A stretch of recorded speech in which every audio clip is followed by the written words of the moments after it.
Aku rasa menyesal kahwin. Lebih baik hidup bujang je. Assalamualaikum dan salam sejahtera. Saya Nurul, sudah berkahwin. Usia perkahwinan kami baru je setahun jagung. Baru lagi lah katakan. Tapi saya dah rasa menyesal membuat keputusan untuk berkahwin. Sebelum kahwin, saya hanya kerja kilang, shift pagi 7 pagi sampai 7 malam. Selepas kahwin, saya masih bekerja di tempat yang sama. Tapi setelah 2 bulan berkahwin, saya resign sebab saya rasa kepenatan. Jom saya cerita kenapa saya rasa penat. Suami saya ni jenis yang suka bawa bekal pergi kerja. Biasa saya akan sediakan sarapan dan lunch untuk bekal dia dan saya. Seawal 4:30 pagi saya dah bangun, ketung-ketang kat dapur. Saya ni kurang pandai masak, jadi agak lambatlah saya dekat dapur tu masak breakfast, masak lunch. Jam 6.20 pagi saya dah gerak dari rumah ke kilang yang makan masa dalam 20 minit macam tu untuk sampai. Saya naik motor sendiri. Masa saya keluar bekerja, suami belum bangun lagi. Dia biasa 8.30 pagi baru keluar rumah. Kadang-kadang jam 9 baru keluar. Hari-hari rutin yang sama berjalan. Setelah sebulan, saya mula rasa penat dengan rutin harian saya. Saya kerja kilang 12 jam berdiri. Sampai rumah jam 8, kelam kabut nak solat maghrib, nak masak untuk dinner pula. Lepas tu siapkan bahan untuk masak esok pagi lagi. Nak sapu rumah lagi. Rumah saya ni kalau tak sapu sehari berhabuk sangat. Mandi dan rehat kejap. Bila suami balik, saya layan dia makan pula. Siapkan hidangan makan malam. Lepas tu urut dia. Bagi setengah orang, biasa saja rutin harian saya. Tapi bagi saya, ianya sangat memenatkan. Saya bekerja, ditambah semua kerja rumah saya yang buat. Saya kerja berdiri 12 jam. Kaki memang sakit sangat. Balik kerja penat sangat dengan bawa motor menyelit sana sini, jalan jam.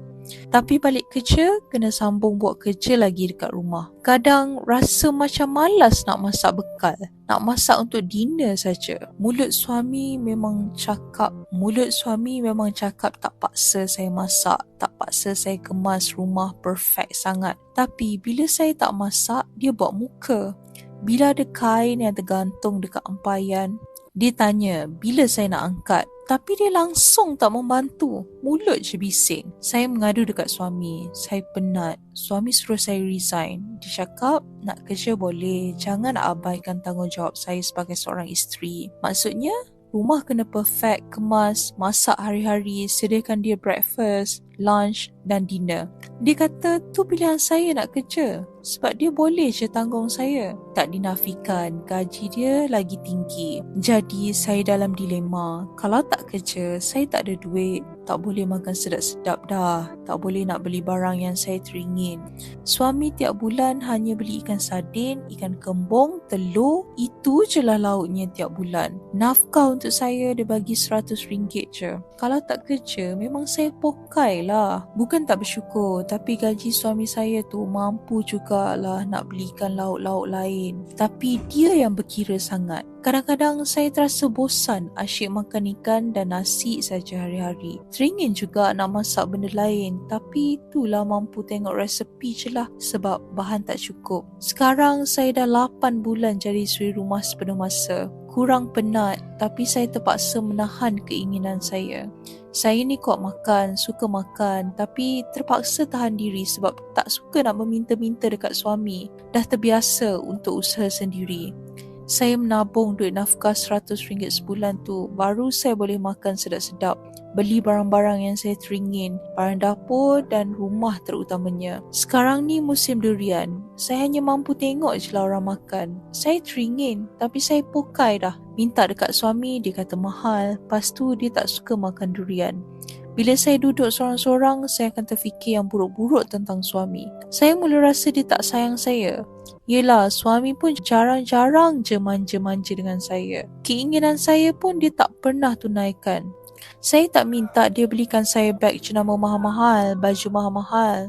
Saya cuma teringin nak makan makanan selain nasi dengan ikan. Saya bosan. Terfikir juga nak buat bisnes macam orang lain, nak ada duit sendiri, tak nak harapkan duit suami dah. Tapi saya ni bukan aktif sangat dalam social media. Saya introvert, saya malu nak post apa-apa. Saya selalu jadi CCTV je lah. Kira tak ada pun yang kenal saya. Saya pandai kerja jadi kuli je. Tapi suami pentingkan diri, tak sokong saya. Dia lebih suka saya duduk rumah layan dia macam raja. Jadi dia tak payah fikirkan pasal rumah dah. Rutin dia pergi kerja balik kerja saja. Balik kerja tidur. Tak peduli pun dekat saya ni. Bila dia nak bersama, baru dia datang peluk saya, belai saya. Kadang-kadang saya terasa macam bibik dekat rumah. Terasa macam saya ni cuma tempat dia lepaskan nafsu, bukan sebagai seorang isteri. Saya menyesal kahwin, tapi saya masih harapkan suami berubah dan ambil berat tentang diri saya. Saya saja kena selalu ambil hati dia, tapi dia tak pernah usaha nak bahagiakan saya. Nak belikan saya makanan yang sedap-sedap. Terlalu bercatu dalam makanan. Saya tak faham kenapa dia macam tu. Sedangkan saya tahu gaji dia lebih dari mampu nak belikan saya makanan sedap-sedap. Tapi dia saja tak nak belikan. Kedekut. Saya yang tak erti bersyukur atas suami yang kedekut Saya cuma nak meluahkan isi hati saya. Saya menyesal kahwin. Hidup bujang lagi seronok. Patut ke saya minta cerai saja dengan suami Saya dah tak rasa bahagia. Saya stres hari-hari tengok muka dia. Rasa nak marah je dengan dia. Rasa geram. Sakit hati saja dengan dia. Sekian luahan seorang suri rumah yang tak berharga di mata suami.